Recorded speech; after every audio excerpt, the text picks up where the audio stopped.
Hi friends, நம்ம ஆடு ஓட்டிகிட்டு தான் போயிட்டுருக்கோம்.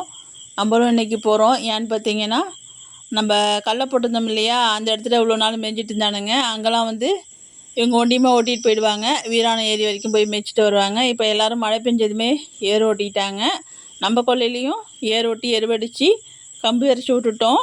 சோளமும் போட போகிறோம். அது வந்து வியாழக்கிழமை தான் சோளம் போட போகிறோம். அதனால் எங்கேயுமே மேய்ச்சல் கிடையாது. பழைய இடத்துக்கே திரும்பவும் வந்தாச்சு. இங்கே வந்து ஒண்டிமா கண்டிப்பாக சமாளிக்க முடியாது. போன வருஷம்லாம் பார்த்திங்கன்னா கொஞ்சம் வேலி ஸ்ட்ராங்காக இருந்துச்சு.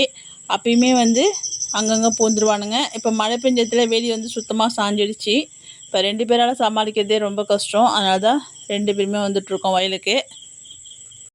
நம்ம பக்கத்தில் இருந்த கரும்பெல்லாம் வெட்டும்போது இந்த வயலுக்கு வந்தோம். அது கூட வீடியோவாக போட்டு வந்திருப்போம்.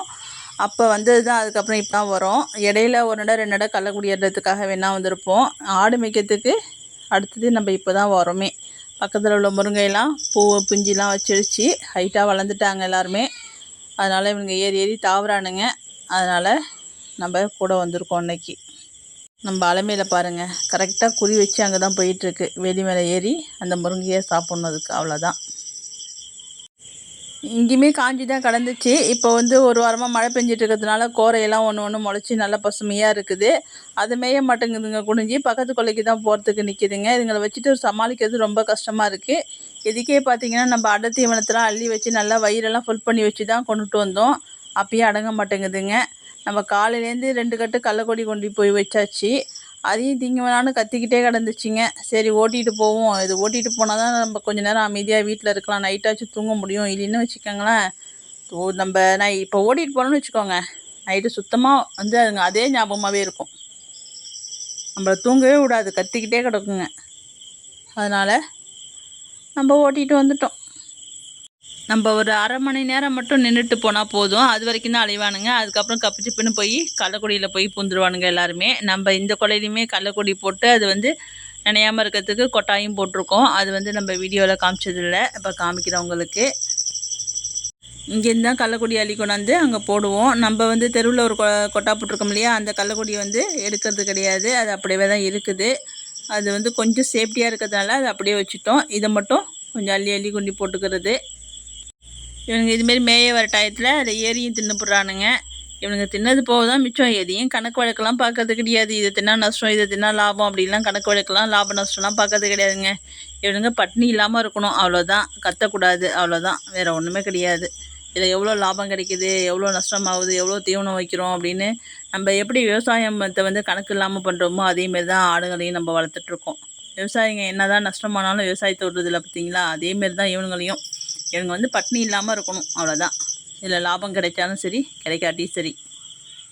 பசின்னு கத்தக்கூடாது, அது வந்து மெயினான ஒரு விஷயம்.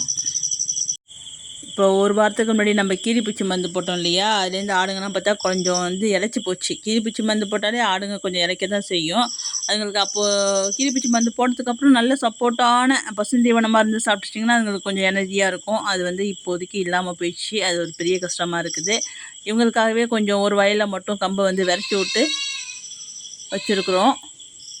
ஏன்னு பார்த்தீங்கன்னா அதில் விட்டு மேய்ச்சிக்கலாம் அப்படின்னு சொல்லிட்டு தான் விரச்சிருக்குறோம். மீதி வயல்லாம் வந்து கம்பு வந்து முளைக்க வச்சு அது கதிராக வந்ததுக்கப்புறம் அறுத்து அடை தீவனத்துக்கு வச்சுக்க போகிறோம். ஒரு வயலில் மட்டும் இவங்க மேய்ச்சிக்கலாம் அப்படின்னு ஐடியா பண்ணி விரச்சிருக்குறோம். இங்கே வந்து வயிறு நம்ம மேயுதுங்களோ இல்லையோ அது அடுத்த விஷயம். அதுங்களுக்கு வெளியில் வந்துட்டு போகணும். அது கொட்டாக்குள்ளேயே இருந்துச்சுன்னா அதுங்களுக்கு பைத்தியம் பிடிச்ச மாதிரி ஆகிடுதுங்க. அதனால் வெளியில் கொண்டாந்து கொஞ்சம் நேரம் காலாத்திட்டு போனால் தான் போய் அமைதியாக படுத்துடுங்க. அதுங்களுக்கு டயர்டாகி படுக்குங்களோ இல்லை வந்து நம்ம மேய்ஞ்சிட்டு வந்துட்டோங்கிற திருப்தியில் படுக்குங்களோ என்னவோ தெரியாது. ஆனால் போய் அப்போ தான் கப்பு சிப்புன்னு படுக்குங்க. நம்ம என்ன தான் தீவனத்தை வச்சாலும் அது ஒரு பழக்கமாக பேசிதுங்களுக்கு. அதனாலே நம்ம வெளியில் ஓட்டிகிட்டு வந்துடுறது. அவ்வளோதான். வந்து ஒரு அரை மணி நேரம் தாண்டிடுச்சு. இனிமேலாம் வந்து அங்கேயும் இங்கேயும் அலையாமல் ஒரே இடத்துல கம்முன்னு நின்று மேயுங்க. அவங்களும் நீ வீட்டுக்கு போகிறதா இருந்தால் போப்பா, இதுக்கப்புறம் அங்கேயும் இங்கேயும் அலையாதுங்க, நான் பார்த்துக்குறேன் அப்படின்னு சொன்னாங்க. நம்மளும் சரி போகலாம் அப்படின்ட்டு கிளம்பியாச்சு. எல்லோரும் பாருங்களேன், எத்தனை தூரத்துக்கு எவ்வளோ தூரத்தில் நிற்கிறானுங்க அப்படின்ட்டு. எனக்கு எத்தனை ஏக்கர் இருந்தாலும் பத்தாது போல இருக்குது. ஆளுக்கு ஒரு வயல் இருந்தால் கூட ஆளுக்கு ஒரு வயலில் நிற்பானுங்க. கண்ணுக்கு எட்டின தூரம் வரைக்கும் நிற்கிறானுங்க. எல்லாமே நம்ம ஆடு தான், வேறு ஆடு கிடையாது. எல்லாம் எங்கெங்கே நிற்கிது பாருங்கள். ஒன்றாச்சும் ஒன்றா நிற்கிதா? இதுவே ஆள் இல்லைன்னு வச்சுக்கோங்களேன், எல்லாம் கப்பிச்சு பிச்சுப்புன்னு எல்லாம் ஒன்று கூட்டிடும். நம்ம வீட்டுக்கு போனோம்னா இப்போ நம்ம பின்னாடியே வருவானுங்க. தெரியாமல் தான் போகணும். போகும்போது எல்லாம் மேய்ஞ்சிட்டு அடுத்தது கள்ளக்குடிக்கு போகிறானுங்க.